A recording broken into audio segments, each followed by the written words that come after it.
আসসালামু আলাইকুম বন্ধুরা, কেমন আছেন সবাই? তো আজকে চলে এলাম নতুন আরেকটি ভিডিও নিয়ে। আজকে চুই জাল দিয়ে খাসির মাংস রান্না হবে। তো প্রথমে আমি এখানে চুই জালটাকে কেটে নিচ্ছি। কেটে এটাকে সুন্দর করে ছোট ছোট পিস করে নেব। এটা লম্বাই থাকবে। তো ছোট ছোট পিস করার পরে এই যে দেখেন আমি এখানে ধুয়ে নিচ্ছি। একে ধুয়ে রেখে এখানে আমি একটা কড়াই বসিয়ে দিয়ে দিলাম পানি। তারপর জানি কি দিলাম, ও হ্যাঁ, তারপর দিলাম কি জানি, হলুদ, লবণ, মরিচ। তারপর একটা কি জানি মশলা দিয়েছিলাম, কিছু মনে পড়ে না।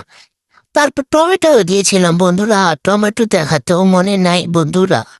তারপর দিয়ে দিলাম মাছ, না সরি বন্ধুরা, মাংস মাংস। তারপরে তারপরে জানি কি, তারপরে কি করতে হয় বন্ধুরা? ও আচ্ছা, নাড়াচাড়া করতে হয়। তারপরে এই যে গাছের ডাল, না না সরি, চুই জাল আর রসুনটাকে দিয়ে দিলাম বন্ধুরা।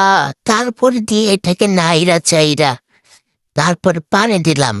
তারপরে বলক আসতেছে। তারপরে তারপর কি বন্ধুরা? ও আচ্ছা, এটা হয়ে গেছে। তারপরে এই যে বাটিতে নিছি, তারপর একটু ঢং করছি। তারপরে যে কেমন হয়েছে সেটা কয়ে দেবেন অবশ্যই।